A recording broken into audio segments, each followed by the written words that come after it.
ओडिशारे मोहन शासन लागू हबा परे बा बीजेपी सरकार ओडिशारे आसीबा परे एबे लागू हबाकू जाउछि केंद्रर बहुत गुड़ा योजना पूर्व सरकार बा बीजेडी सरकार थिलाबेले बहुत केंद्रर योजना ओडिशारे लागू हबा पाई दौ नथिला।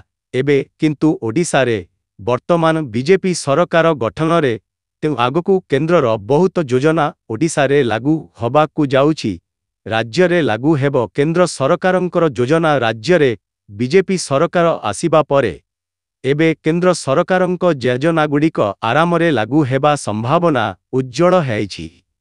केंद्र शिक्षा मंत्री एनेई सूचना भी दैछंती। शिक्षा व्यवस्थारे सुधार आनिबा लागि केंद्र सरकार जेउ पीएम श्री स्कूल व्यवस्था कार्यकारी करिछंती ताहाकू केंद्रीय विद्यालय बाहरे अन्य स्कूल रे परिचालना कराजिबो बोली सूचना मिलिछि।